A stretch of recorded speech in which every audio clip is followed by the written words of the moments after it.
Hello friends, welcome to யோசனைப்புதுசு.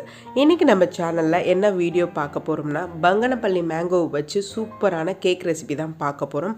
அந்த cake ரெசிபிக்கு தேவையான பொருட்கள் என்னென்னு பார்த்துடலாம். நம்ம சேனலில் இருக்கிற வீடியோவை ஃபஸ்ட் டைம் பார்க்குறீங்கன்னா மறக்காமல் சேனலை சப்ஸ்கிரைப் பண்ணி பக்கத்தில் இருக்கிற பெல் பட்டனையும் கிளிக் பண்ணிவிடுங்க. நம்மளோட வீடியோஸை இன்ஸ்டாகிராம், ஃபேஸ்புக்லேயும் நீங்கள் ஃபாலோ பண்ணலாம். அதுக்கான லிங்க்கை நான் டிஸ்கிரிப்ஷனில் கொடுத்துட்றேன். இப்போ வாங்க கேக் எப்படி செய்யலாம் அப்படிங்கிறத பார்க்கலாம். சம்மர் சீசன் ஸ்டார்ட் ஆகிடுச்சு. மாம்பழங்களும் மார்க்கெட்டுக்கு வந்தாச்சு. பசங்களுக்கும் ஸ்கூல் விட்டாச்சு.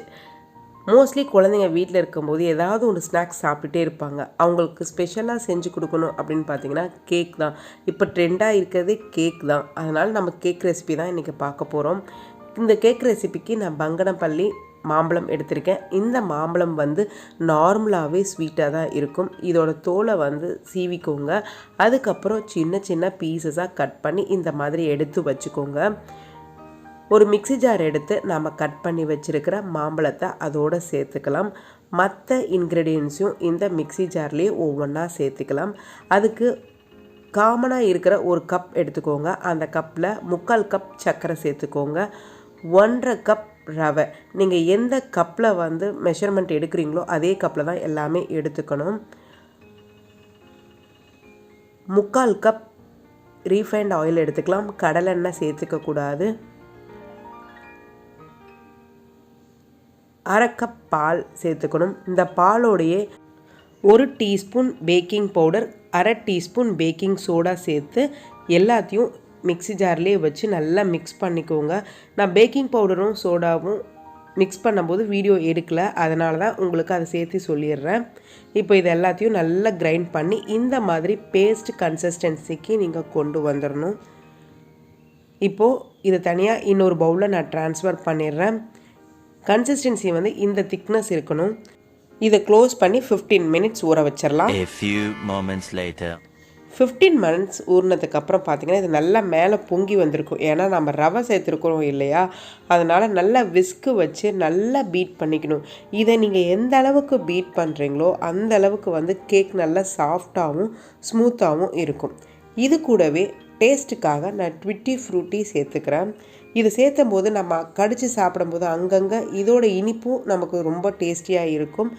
இந்த 1 கப் ட்விட்டி ஃப்ரூட்டியில் நான் 1 டீஸ்பூன் மைதா மாவு சேர்த்துக்கிறேன். ஏன்னா நீங்கள் அப்படியே ட்விட்டி ஃப்ரூட்டியை சேர்த்துனீங்கன்னா ஒரு சில இடத்துல மட்டுமே அது ஃபுல்லாக பஞ்சாக சேர்ந்துக்கும். அது இல்லாமல் நல்லா ஈவனாக ஸ்ப்ரெட் ஆகணும் அப்படின்னு நீங்கள் நினச்சிங்கன்னா ட்விட்டி ஃப்ரூட்டியில் 1 டீஸ்பூன் மைதா மாவை சேர்த்துக்கோங்க.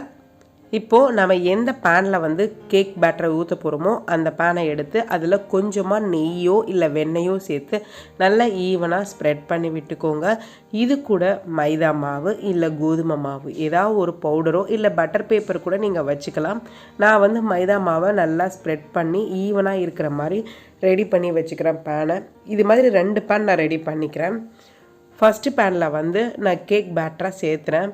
இந்த பேனில் நீங்கள் ஆஃப் பேன் மட்டும் சேர்த்துக்கோங்க. ஏன்னா ரவை சேர்த்துருக்கிறதுனால இது ஈஸியாக மேலே வந்துடும். அதனால் இந்த பேனில் நான் 1/2 லெவல் மட்டும் சேர்த்துக்கிறேன். இந்த மாதிரி 2 பேன்லேயும் நான் சேர்த்துக்கிட்டு மேலே டேஸ்ட்டுக்காக நட்ஸு சேர்த்துருக்கேன். முந்திரியும் பாதாமும் சேர்த்துருக்கேன். அதுக்கப்புறம் இட்லி குக்கரில் தண்ணி ஊற்றி அதுக்குள்ளே ஒரு ஸ்டாண்ட் வச்சுருக்கேன். நல்லா கொதிக்க வச்சுருக்கிறேன் தண்ணியை.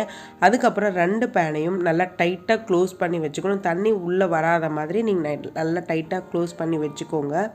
இதை க்ளோஸ் பண்ணி ஒரு 45 to 60 மினிட்ஸ் நீங்கள் வேக வைக்கணும். லோ சிம்லேயே வேக வைக்கணும். இப்போ அரௌண்ட் 60 மினிட்ஸ் ஆகிடுச்சு. கேக் நல்லா வெந்துடுச்சு. இதை நீங்கள் செக் பண்ணுறதுக்கு ஃபோக் இல்லையே ஏதோ ஒரு ஸ்டிக் வச்சோ நீங்கள் உள்ளே குத்தி பார்த்தீங்கன்னா அதில் ஒட்டாமல் வந்துருச்சுன்னா கேக் ரெடி ஆகிடுச்சின்னு அர்த்தம். இப்போது நான் கேக்கை இன்னொரு பிளேட்டில் ட்ரான்ஸ்ஃபர் பண்ணிடுறேன். சூப்பராக கேக் வந்துடுச்சு. இதை நம்ம கட் பண்ணி பார்க்கலாம். ஆல்ரெடி இதில் மேங்கோ இருக்கிறதுனால அதுவே ஸ்வீட்டாக இருக்கும். அது கூட நம்ம சர்க்கரை, நட்ஸு, ட்விட்டி ஃப்ரூட்டி இது எல்லாத்தையும் சேர்த்துருக்கிறதுனால சூப்பராக யம்மியாக டேஸ்டியாக இருக்கும். நீங்களும் இந்த சம்மரில் இந்த கேக் ரெசிபியை ட்ரை பண்ணி பாருங்கள். இந்த வீடியோ உங்களுக்கு பிடிச்சிருந்தா மறக்காமல் லைக் கொடுங்க. ரொம்ப பிடிச்சிருந்தா உங்கள் ஃப்ரெண்ட்ஸ் அண்ட் ரிலேட்டிவ்ஸ்க்கு ஷேர் பண்ணுங்கள். மறக்காமல் நம்ம சேனலை சப்ஸ்கிரைப் பண்ணி பக்கத்தில் இருக்கிற பெல் பட்டனையும் கிளிக் பண்ணுங்கள். தேங்க்ஸ் ஃபார் வாட்சிங்.